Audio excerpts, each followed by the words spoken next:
So basically, we are partners with Microsoft Dynamics, and we have built a vertical called NAVBUILD, which is built on top of Dynamics Navigation, which is a business enterprise application from Microsoft. And for today's agenda, we will be focusing more on NAVBUILD, which is a vertical specifically built for interior and fit-out industry like yours. So what we have as a solution is already developed, already it's ready-made for any project-centric businesses. So moving further, probably, this is a vertical which we have developed, and again, it is a solution which has been certified by Microsoft for the coding and the technical standards behind the application. And as I said before, this solution is not just for the interior fit out, it is for all other different project-centric businesses like MEP contractors, pre-engineered buildings, and industrial automation companies, so on and so forth. As in focusing more on interior fit out today. So this is a high level process which you could find within the solution itself. So basically we can have multiple team members like what we have here, as in QS, projects, IT team, purchase and stores, and of course somebody who will manage the inventory, and manufacturing if you have a assembly process part of your business at the moment.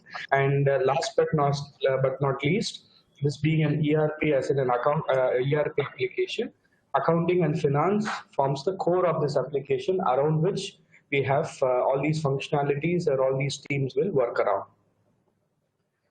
And on a high level business process, this is what we typically encounter when we talk about an interior fit out company.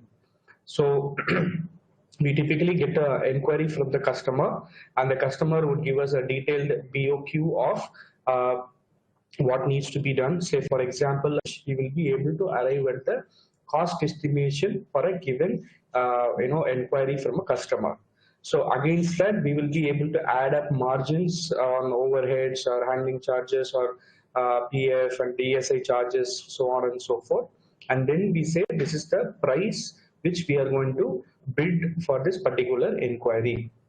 And eventually what happens is there will be a negotiation with the customer, there will be change in BOQ line items or rate card line items, or even the cost parameter would change because initially customer would have asked for a generic brand of material, let's say for example plywood to be used, but later during the tendering process customer would have asked for a very specific brand.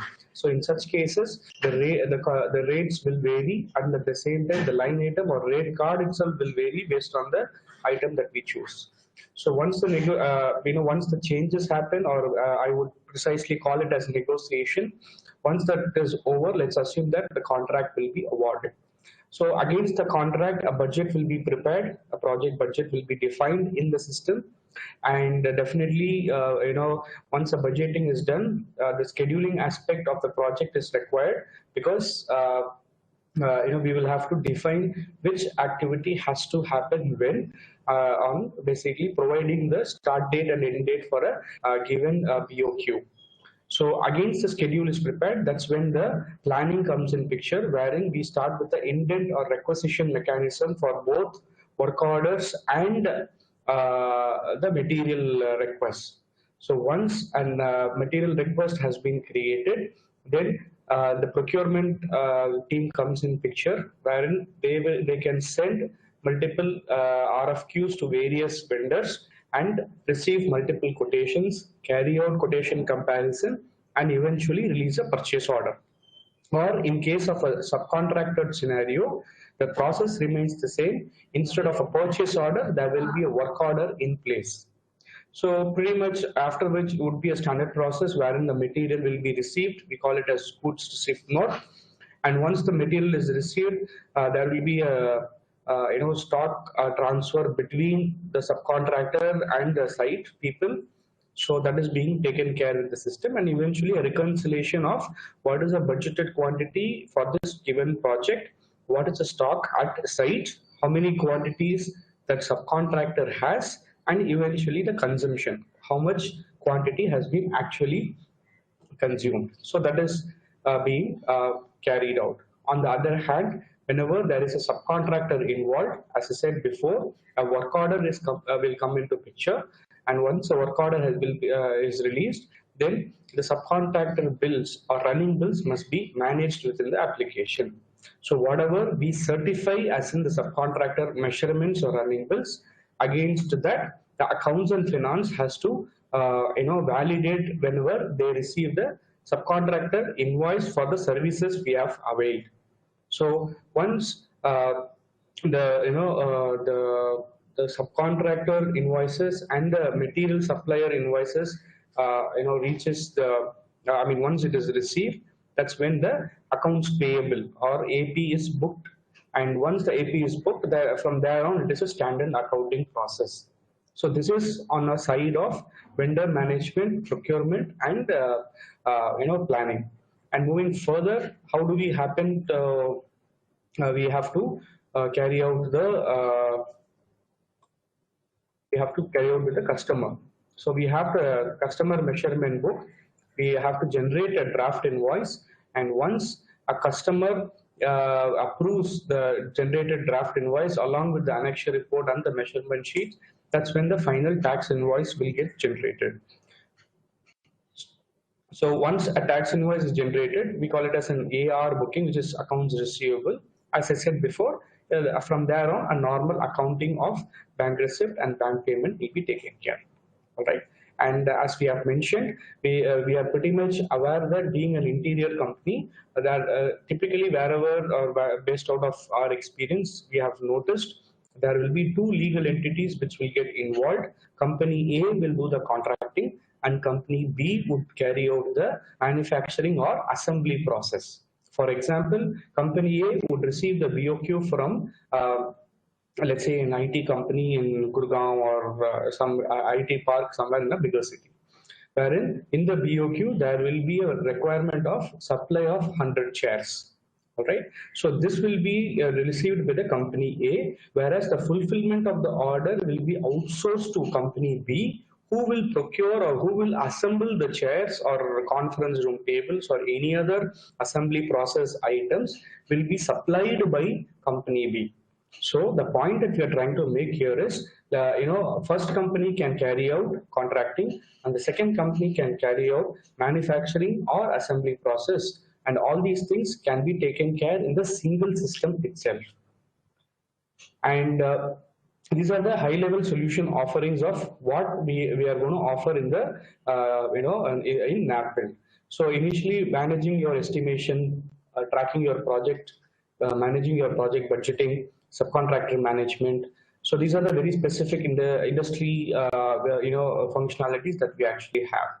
Having said that, the application is also available on browser and a mobile app as well. It is all for free, but we will have to make sure that the mobile device is authenticated with the server. So once that security is being established, then any person can access the application from any mobile device. When I say mobile device, it could be an iPhone or an iOS platform or an Android platform or even Microsoft platform for that case. And we also have extensions with vendor portal, which is nothing but, let's say the moment we release a purchase order, a system, there is an extension to the application. We call it as a vendor portal, wherein every vendor will be given a unique username and password, and they will be able to see the transactions which happens only for them. So that is being taken care. And there are other peripherals like approvals and notifications in order to execute the control that is being required for a given project. And we also have a Primavera or Microsoft project integration for scheduling of the project. And last but not least, we also have a timesheet application which will help you to capture the actual resource cost when it comes to executing of projects. And pretty much a business in your interior fit out will definitely have a pan-India spread out, wherein there could be multiple offices within India. Say, for example, one could be in Chennai, one could be in Bangalore, one could be in Bombay, and the execution should happen all across the various locations. that is also available in the application. And as in a standard product, system can handle multiple foreign currencies as well. And last but not least, this being a strong accounting application, it is also compliant with Indian statutories, which is nothing but GST and the TDS per se. So system is 100% compliant with the Indian statutory is what we can commit with the solution. And probably these are the benefits that you would experience probably when we say you start using the application, and these are the value propositions that we are actually offering. So I think maybe it's time for me to take you to the actual product itself. So before we get into the product, so in case if anybody has any questions, please feel free to leave us a message. Either myself or my colleague, Mr. Prakash, either one of them will answer the question, and you can leave that message anytime you want. And I think Prakash can put across the question to myself, or maybe he can answer it by himself. Okay. So in case if I go too fast, please leave a message, as I said, so that I can slow down a bit. Okay. So next I will take you to the action.